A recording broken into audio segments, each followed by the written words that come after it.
So our next panel is on one of the core focuses of the SEC. We're talking about financial disclosure and accounting fraud. And a great moderator for this panel is Susan Markel. She's a managing director at AlixPartners. And she oversees matters involving corporate financial reporting, regulatory investigations, and a lot more. Previously served as chief accountant of the SEC's enforcement division. Welcome, Susan. Actually, to her immediate left is Gary Leung, assistant regional director in the SEC's Los Angeles regional office. And Gary's been with the SEC since 2012 and was promoted to assistant regional director in 2020. Welcome, Gary. Thanks, Bruce. And to Gary's left is Lori Echavarria, a partner at WilmerHale in Los Angeles. Lori is a former SEC enforcement staffer of 15 years, where she was associate regional director and head of the enforcement program for the LA office. Great to have you with us, Lori. And finally, very pleased to welcome Marty Wilczynski, a senior managing director at Ankura. Marty has more than 35 years of professional experience in accounting, internal and forensic investigations as a consultant at an international accounting firm and 6 years on the staff of the SEC in the enforcement division. He also has more than 7 years as co-leader of the team that provided investigative and litigation support to the trustee and his counsel in the Madoff liquidation. So, Marty, great to see you. Great to have you with us. Thanks, Bruce. Susan? Lori and I just commented that we're sitting on the edge of our seat, which I'm sure all of you are as well, waiting for this topic for the whole day. But we're really happy to be here and hope we can tell you some things that you'll find interesting. More than 20 years ago at the AICPA conference, Walter Schutz, who was then the chief accountant of enforcement, he had previously been on the FASB, he was also the chief accountant of the commission, pounded his fist on the table during his presentation and said, there's absolutely nothing new in the Division of Enforcement. And while that might have been true, related to financial reporting and issuer disclosure, that was prior to the woes of WorldCom, Enron, Adelphia. Just take yourself back 20 years. And due to the drama and disruption of those cases, as you know, that led to the passage of Sarbanes-Oxley in 2002, again, 20 years ago this summer. And that, of course, led to the birth and the new terms of 302, 404, 906 certs, and also the development of the PCAOB.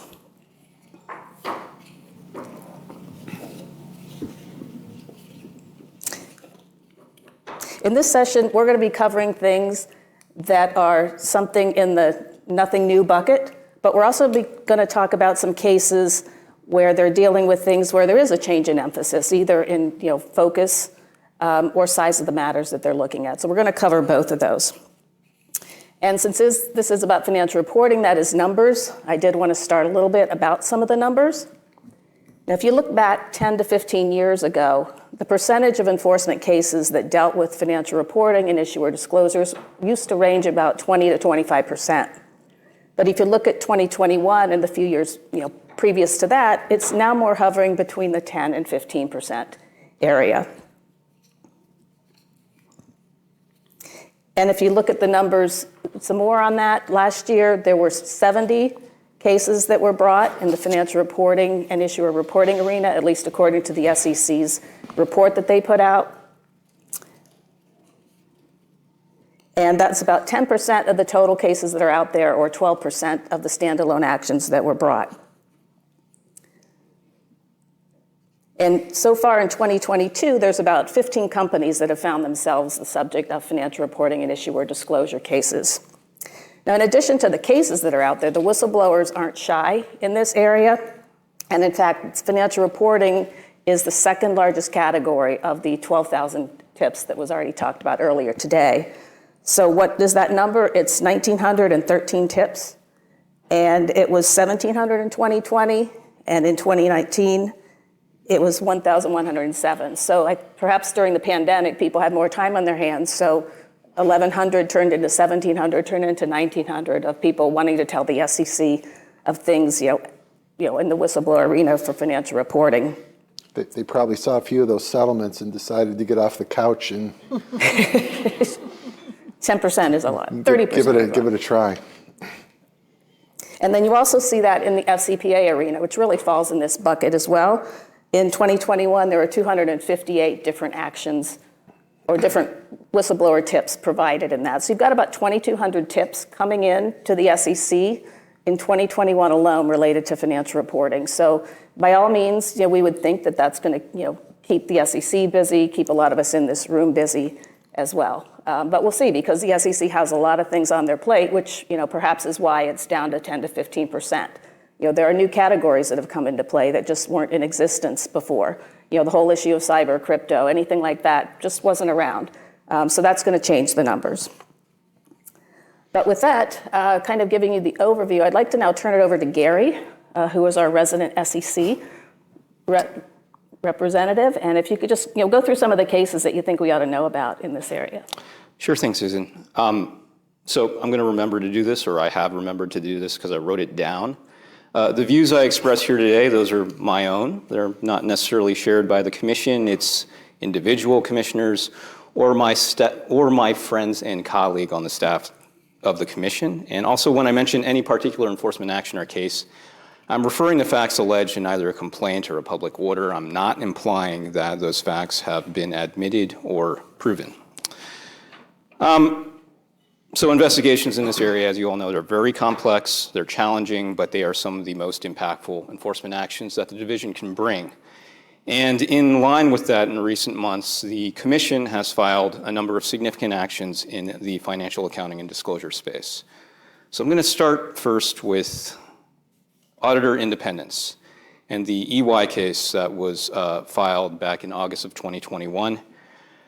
By way of background, the Commission's 2000 adopting release for Rule 2-01 of Reg SX, which sets forth the auditor independence requirements, it emphasized that independent auditors occupy a place of important public trust, and that's because it's critically important to assure that financial statements have been subjected to a rigorous examination by an objective, impartial, and skilled professional. And that's why investors can rely on them.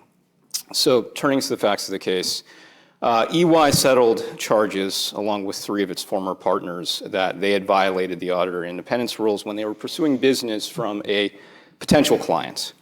The issuer's chief accounting officer had a long professional relationship with an EY partner. I think the order described the EY partner as a trusted advisor of that chief accounting officer. The company decided to put out the audit work for bid. The audit committee wanted an impartial, fair, and confidential bidding process. And notwithstanding that, according to the order, the chief accounting officer provided EY with a draft copy of the RFP before it was publicly issued. EY commented on it, and among other things, EY suggested, and the suggestion was taken by the company, to expand the bid to include another $1 million in professional services.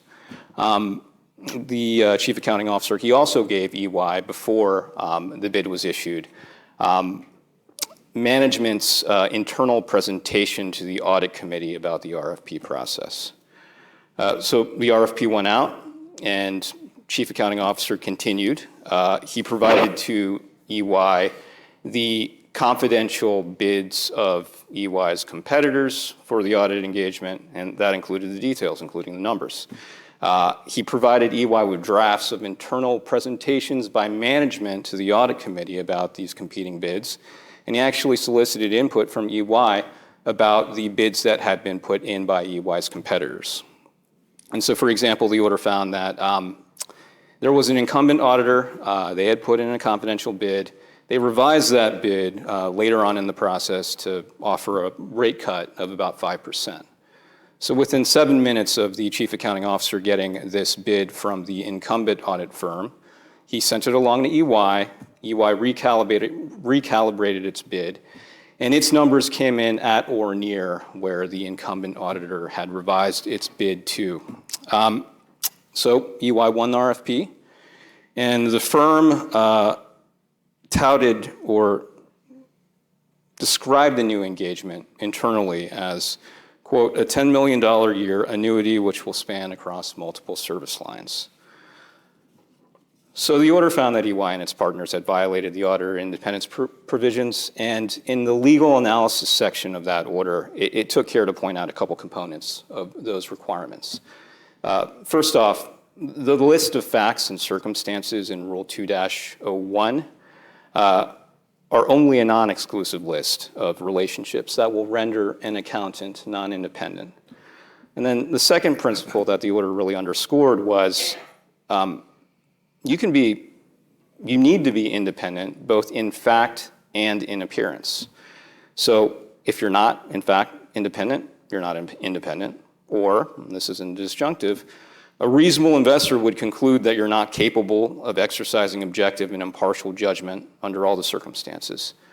That renders you non-independent. And those circumstances include all of your relationships with the audit client, not just those arising out of the audit, not just those arising out of the SEC filings.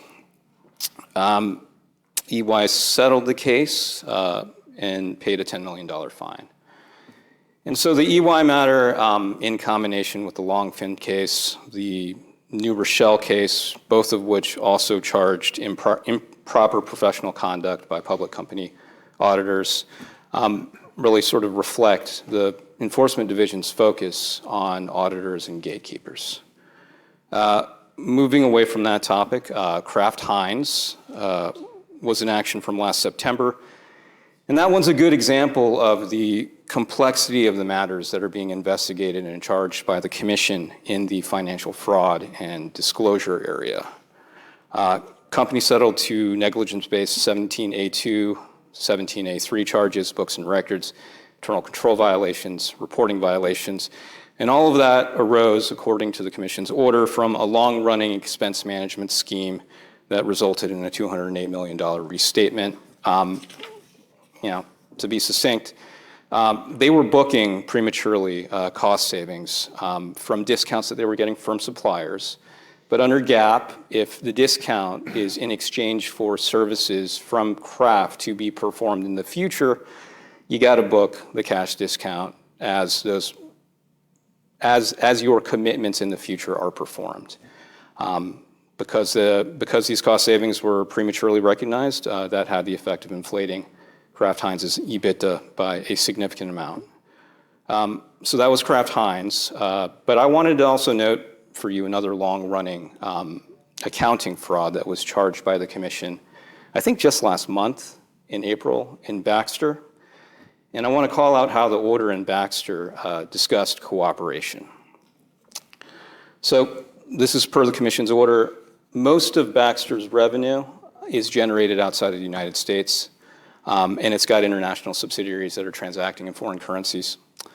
Under GAAP, if you want to, when you initially measure a foreign transaction in your functional currency, which in this case is dollars, you got to measure the dollars in relation to the exchange rate that existed at the time of the transaction. From 1995 all the way up to summer 2019, however, Baxter was using a foreign exchange convention that didn't conform to GAAP. They were measuring foreign transactions in US dollars based on the exchange rate as of the middle of the previous month. And because of that sort of facet of timing, in 2007, Baxter's Treasury Department started using this foreign exchange convention as a means to engage in intra-company foreign currency transactions for the purpose of realizing non-operating accounting gains and avoiding non-operating accounting losses. Baxter kicked off an internal investigation in 2019, and eventually it restated its net income from 2017 through June of 2019 and its retained earnings as of the beginning of 2017 by $582 million. It settled to negligence-based anti-fraud violations, books and records, reporting, and internal control failures, and it paid, in its case, an $18 million penalty. Notably, the Commission's order discussed Baxter's cooperation and remediation. So the order found that Baxter had self-reported. It had disclosed to the SEC staff that it was conducting an internal investigation before that internal investigation was publicly announced. And thereafter, according to the order, Baxter provided substantial cooperation in the form of providing detailed explanations of these intra-company foreign exchange transactions and explaining what they meant to the staff, summarized witness interviews conducted by Baxter, and provided relevant information on the company's own initiative, which is another way of saying they told the staff things that the staff didn't ask about that were important. And so, as found by the order, all of this substantially advanced the quality and efficiency of the staff's investigation, and it conserved Commission resources. And there was a press release that came along with the Baxter case, and in that press release, the release stated Baxter's self-reporting and substantial cooperation in working with the staff in this complex investigation was an important consideration in assessing the appropriate sanctions in this case. So, in addition to the Headspin case, which I think has been alluded to or referenced by a couple panels earlier today, that was a no penalty case. The cooperation that Baxter gave the staff in this particular enforcement matter, according to the order, appears to have moved the needle. Next, I'll touch on a disclosure case. This is Hale. It's litigated. It was just filed. It's in EDNY. And the SEC's complaint there alleged false and misleading environmental disclosures by a Brazilian mining company in connection with a 2019 dam collapse at the Brumadinho Dam that resulted in 270 deaths and some environmental damage to Brazil's Paraopeba River. The case is in litigation, and this is according to the SEC's complaint. Beginning in 2016, Hale manipulated multiple dam safety audits. It obtained fraudulent stability certificates, and it regularly misled local governments, communities, and investors about the safety of the Brumadinho Dam. And as stated in the Commission's accompanying press release, many investors rely on ESG disclosures like those contained in Hale's annual sustainability reports and other public filings to make informed investment decisions. And by allegedly manipulating those disclosures, Hale compounded the social and environmental harm caused by the Brumadinho Dam's tragic collapse and undermined investors' ability to evaluate the risk posed by that company's securities.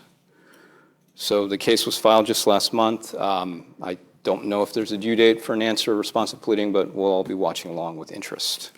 And I think that one is an example, perhaps that Hester Peirce would use, in that why do we need the new ESG rule when we have our fraud standard? And, that was a case in the environmental arena that they brought without it. So that's what, she argues the point of that, and that's a good example. And that's one of the things I was going to talk about as well, is the rise of the use of existing statutes like the disclosure statutes and the financial controls statutes and rules to talk about the areas and deal with areas of the Commission that are Commission priorities. ESG is a perfect example where the Commission staff has charged the Hale case successfully so far anyway until the litigation is resolved with, they charge, a very large litigated complaint alleging fraud as well, based purely on issues that were not related to the financial statements specifically of the company, and using disclosure controls statutes or internal controls statutes. And so I think it does show exactly what you're saying, Susan, that, I think Commissioner Peirce's view that there doesn't need to be additional rules when the rules that we have on the books already can be used and are being used by the staff to address this conduct.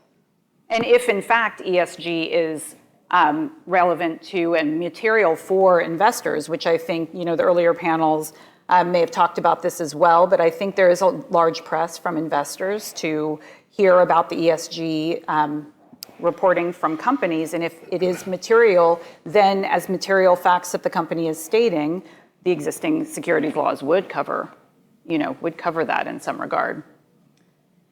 I think I agree to an extent. I think the touchstone of a disclosure case like Hale is always going to be materiality. It is. Right? And, on the facts as alleged by the complaint in that case, these were clearly important disclosures to the company's business. The context is that they had a dam disaster 3 years before. There was a heightened regulatory scrutiny in the ensuing 3 years. So to make these disclosures and see the market reaction once the dam collapse occurred, I think, as alleged by the complaint, it's not a stretch to conclude that these were of significance. The market reaction, I think, is notable, and I think that's something that's notable sometimes in disclosure cases like this. I think the market collapse in Vail was like $4 billion of market capitalization was lost in the days following the dam collapse. And so that does show that clearly investors viewed this event as a significant and material one to the company. You don't always see a market capitalization decrease after disclosures come out about a company's non-financial metrics. And so sometimes that's not a piece of the total facts, but here it was. And moving on, I did want to touch on the third and fourth enforcement actions that were filed coming out of the Enforcement Division's EPS initiative. Those were Rollins and Healthcare Services Group. By way of background, through the initiative, we have used data analytics to uncover potential accounting and disclosure violations caused by, among other things, earnings management practices to mask unexpectedly weak performances. Healthcare Services, that was brought last summer in August. In that case, the issuer paid a $6 million penalty to settle charges that it had inflated EPS to meet consensus estimates over 6 different quarters. That was the third case. The fourth case was instituted just last month in Rollins. Rollins is a nationwide provider of pest control services. It agreed to pay $8 million to settle charges that it had improperly adjusted corporate-level reserve accounts to engage in earnings management over 2 quarters in 2016 and 2017. I mean, the order is interesting in that the facts found by the commission spelled out the quarterly close process. Flash report comes in on the 5th day. On the 5th day, you know if you're going to make consensus estimates based on that flash report or not. And according to the order, the CFO of Rollins and the finance team would sit down on the 6th day and make final decisions about what adjustments needed to be made. And the order took note of the fact that the finance team actually had an Excel spreadsheet that was coded such that if you inputted a proposed corporate reserve adjustment, it would output the exact impact on EPS. So in 2 quarters, according to the order, Rollins was able to meet consensus estimates by making unsupported reductions in the accounting entries. CFO directed those reductions, and according to the order, there was no analysis of the appropriate accounting and treatment under GAAP. And in addition to that, the adjustments were made without adequately memorializing the basis for those accounting entries. So that was the fourth, and to date, it's been the largest civil monetary penalty issued in an earnings management case coming out of the EPS initiative. I think on that, some of the things you talk about, flash reports, getting to your closing schedule, I mean, that's how these things often happen. You've got your financial planning and analysis department, at the company, looking at the numbers and telling people, here's the budget, here's how close we are, and here's, what we might need yet to get there. And as I look at the EPS initiative, which you're probably familiar with it, but it's also referred to as the rounding initiative, in that it was looking at, how often do people end up with, $3.04, or to get to the third decimal, it's a 0.4. More often, it's going to be a 0.5 or up, so companies can round up. And you're really getting down to that 1/10 of a decimal, to help you meet or beat your numbers. And so I look at that, and there's actually a second round. So this was started several years ago, and I think most of these, at least, are coming out of the first round. But again, they've seen success, so they're doing a second round. And as I look at that, I mean, the commission has brought some cases on it, but they've yet to really catch a whale. And when I look back, when I was at the commission, I was there from 1994 to 2009, so living through the Enron WorldCom era, WorldCom was a whale, because the main fraud that they did was for a period of over 5 quarters, all of 2000 and then into the first quarter of 2001, they moved $3.8 billion from the income statement to the balance sheet. So you're talking $700–800 million at the end of each quarter.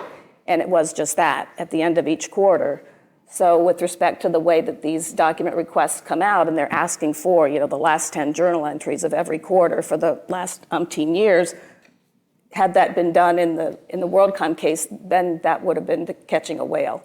So it remains to be seen. Perhaps there are whales out there. Maybe people who are involved in this, do it differently to avoid this. Maybe they're not doing it in the last journal entry. They're doing it, 3 days before or something. So, just trying to outsmart it. But this is something to look at. And the dollar value of the cases that have been brought, the error amounts or the amounts involved are not that big, sometimes as much as a couple $1 million. So it's not the whale, but perhaps there's a whale on the hook somewhere. Marty, do you want to say anything about these EPS cases? I'm sure you've seen them as I think it's almost like the EPS stuff is more of a signal to audit committees, almost like a broken windows approach, like don't monkey around on the margins and have a shell game to pick up a penny or two or three. What you're talking about, and I'm going to talk a little bit about materiality later, which has been mentioned a bunch of times already. But WorldCom, those kinds of cases, the materiality was outlandishly, obviously material. I think a lot of this is just to ingrain, just like the books and records charges and things like that, internal control issues, to ingrain into the boards of directors and auditors and management that, hey, precision matters, especially when it comes to things that are closely watched, like EPS or hitting or missing your budget. And so I think that's a good point.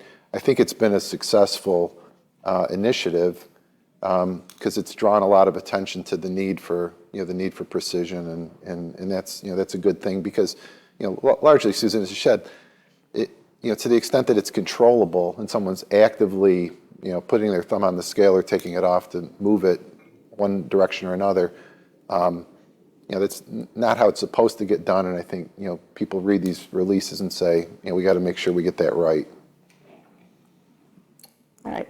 Lori, do you want to talk about some other trends in the cases you're seeing? Sure. I started to talk about this already, this rise in disclosure and internal controls cases and the use of the the controls statutes or books and records types of statutes to bring and enforce the commission's priorities. I think the Vale case was a perfect example of that, but I also think there's been other cases like that. The NVIDIA Corporation case, which I'm sure others will talk about, that was a case where the undisclosed information was failing to disclose the impact of crypto mining on the company's revenue.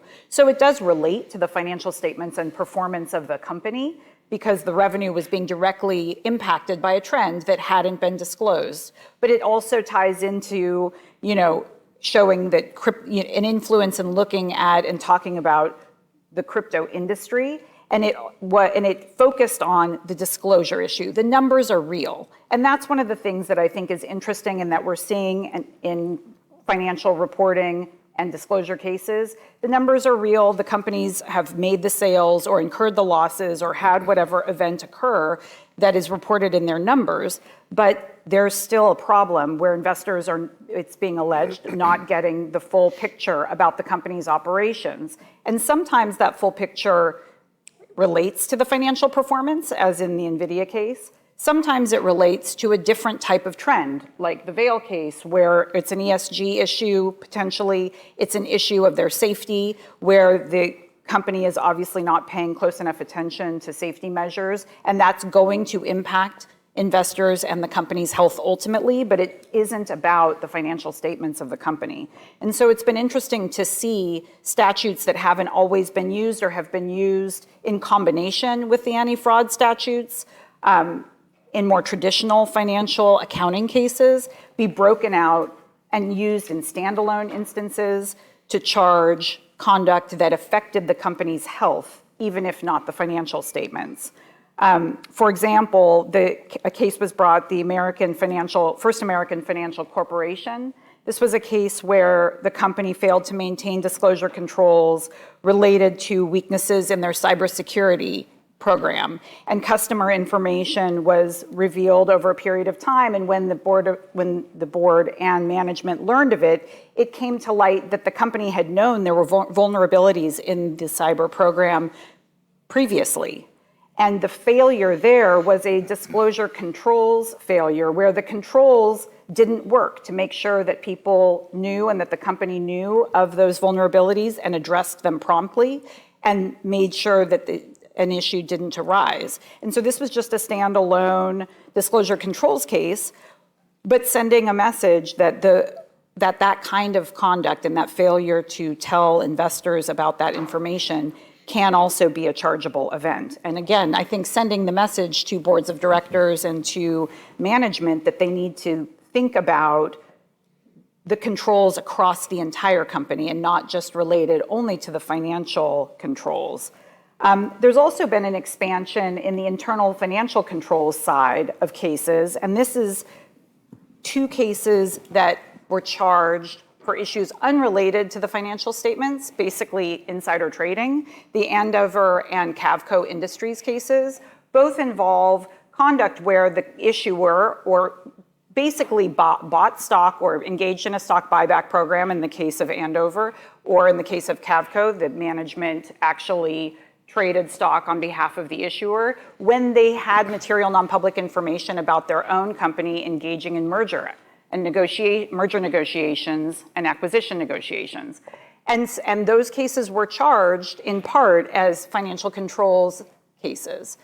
Cavco has additional charges. It is a litigated matter where they also charged fraud. I think the facts as described in the litigated complaint are pretty extensive, and so it went a bit farther than solely the internal financial controls. But it is interesting that the internal financial controls are being interpreted in a way that is broad enough to cover this kind of conduct that doesn't really necessarily directly relate to a misstatement in the financial reports of the company. Yeah, I would consider that a novel theory that they're using, and I know a lot of people are watching it. When Endeavor came out, there was a lot of press on it because it was using ICFR in a different way. That one was settled. But now with Cavco, it's litigated. So we'll see where that ends up, and that could be a game changer in a lot of different ways. Exactly, and I do think that the key issue for these types of disclosure cases, or for even internal controls types of cases, does come down to materiality, which I think is going to be covered by Marty. And that's definitely a key factor in whether those cases can be charged. Right on cue. Okay, sure. So we've mentioned materiality a handful of times here already today, and consideration of materiality has always been a really, really important part of the SEC's enforcement program and process. And a couple of months ago in March, Paul Munter, as the acting chief accountant of the commission, issued a statement covering a variety of materiality issues, and in particular correction of errors. And again, the central component of his position, was one that's really an enforcement type play, which is the determination of whether an error is material is an objective assessment focused on whether there's a substantial likelihood that it's important to the reasonable investor. And it goes back again to just about every enforcement action that gets brought is it or is it not important to a reasonable investor? Susan and I were both back in the commission a long time ago, and I guess I've officially been gone long enough that I can rely on a theory that I've had in meeting many of you who were commission alumni. I think you'll find the same thing to be true, which is everyone who was a staff at the commission had this belief that the time that they were there on the staff was like the golden era. That's when people were reasonable. That's when staff was civil and had objective discussions, understanding registrants' positions. And as soon as you leave, the staff became crazy and unreasonable. And it kind of goes back to the debates and the negotiations that go around materiality. And if you've watched it over a number of years, like Susan said on WorldCom, in that era, the Arthur Levitt numbers game era, when you had Enron and WorldCom and Adelphia and Sunbeam and all these giant, financial and accounting frauds, there really wasn't much debate that they were material. I mean, quantitatively, they were huge. And back in the 90s, when I was in Washington on the accounting enforcement staff, the materiality analyses were pretty much a quantitative calculation. If it was 10% of net income or pre-tax earnings or revenue, then it was pretty safe a bet that the staff would allege that that was a material misstatement. If it was below 5%, chances were pretty good that it wasn't going to get charged. And somewhere in that gray zone, 5 to 10%, you might have a conversation.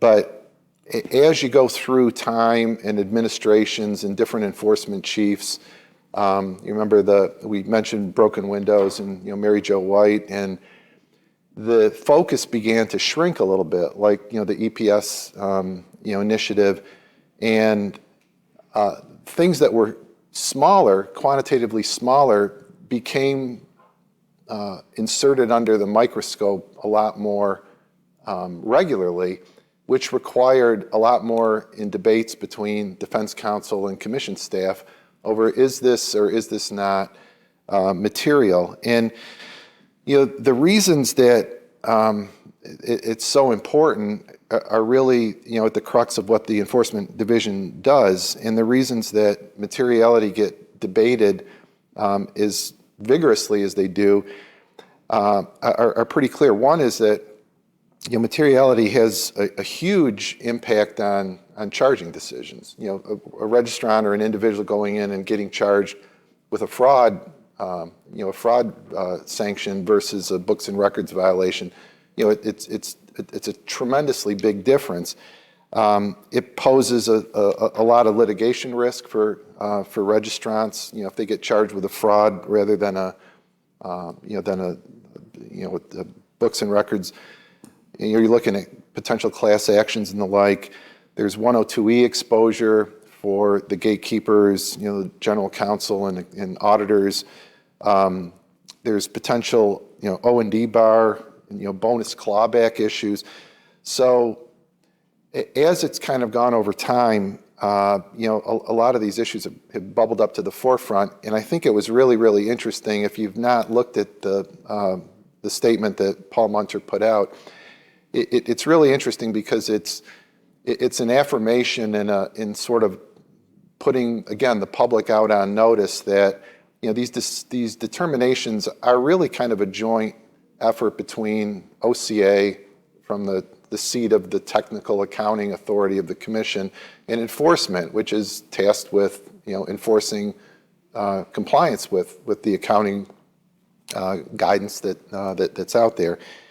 And the debate also brings in a bunch of other, I guess, subplots that have popped up. There's been much more focus in the past few years on qualitative measures, as opposed to the quantitative ones that we mentioned.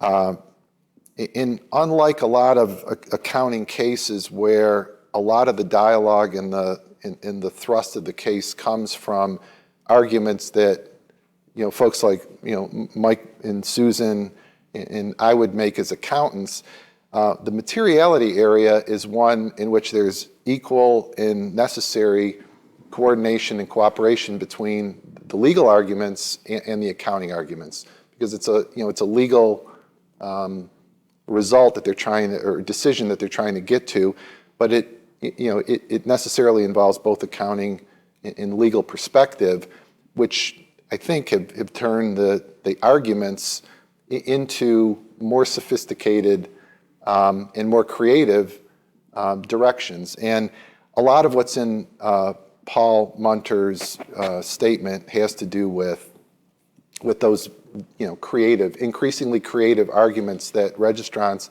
and their counsel bring and ticking off a laundry list of items that he believes are not persuasive to the staff. So I found it to be really, really informative and interesting. One thing he pointed out were the transitional differences between what are referred to as big R restatements, where prior year financials are misstated, and the correction mechanism is to go back and physically restate the prior year financial statements, versus instances where they're called little r restatements, which means you've identified an error previously, but management and its auditors believe that that they're not material to the prior year, and that it's okay to fix them in the current year, along with adequate disclosure.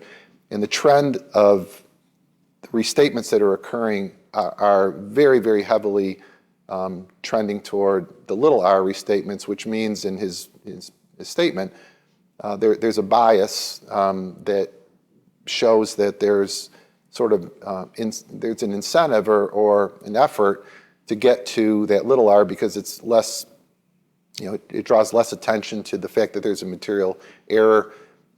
It's a little easier to defend versus a class action. So there is some incentive for registrants to try to pursue that.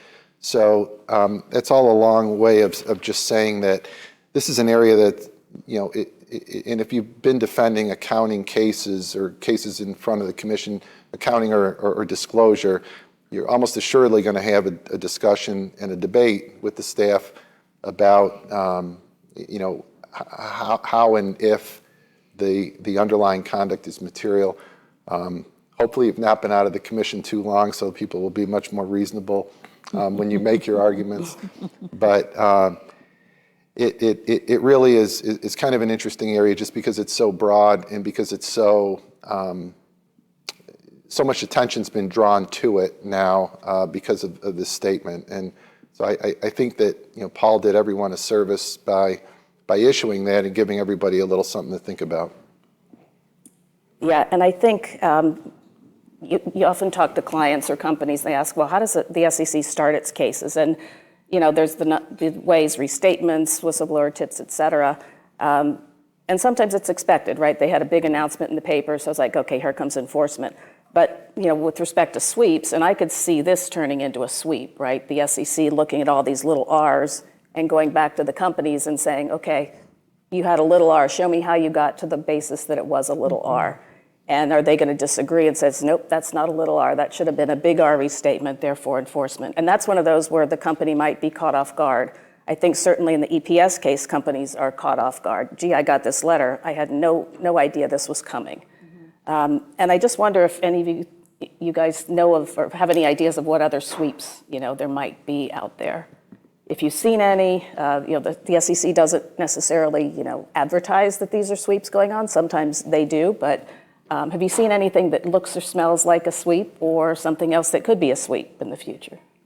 I don't know. I have to think a little bit about that question. But one thing that occurred to me while you and Marty were talking about kind of the comparison between the WorldCom, Arthur Levitt days and the EPS initiative was the impact of Sarbanes-Oxley, and to kind of question whether, there's been a lot of debate over time about, especially in between WorldCom era and the EPS initiative, when there were almost no financial reporting cases charged for a little while.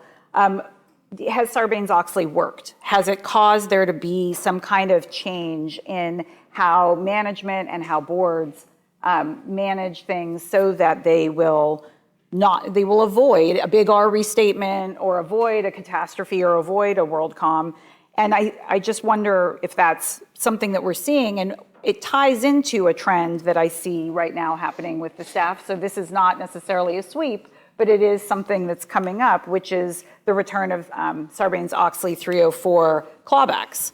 And that's something that's routinely now coming up again, where it seemed to have receded into the distance a little bit in the intervening years. Now that's becoming more of a trend. And it does make me wonder if, again, the Sarbanes-Oxley clawback is a mechanism to remind people about Sarbanes-Oxley and if it was effective kind of right after its passage and its and it was being used. And So that's we're- why we're seeing it again. So we've got Bruce sitting there Bruce is staring sitting in the at front me. row. But I guess going back to just the nothing new, of the cases that, are being brought, there are things that are nothing new. Rev rec, expense management, things of that nature. Although there's different flavors, different players, those things are still out there. You've got executive perks, and that's one that I think, is that a sweep? There were 3 cases that have been done recently talking about, the executives' use of jets and people not accounting for them and not having controls. Is that one? What are we going to be seeing, going forward? And I think, when you have disruption, the SEC looks at that. So, are you going to have things with Ukraine? They talked about the pandemic and COVID-19 and the impact of, the way companies' internal controls might have changed or other disclosures. Crypto, cyber, you've got inflation now, interest rates, all these changes that are out there. And, when things like that happen, on the outside, that puts pressure on companies on the inside. And so, I don't know, to use other people's words, buckle up. So.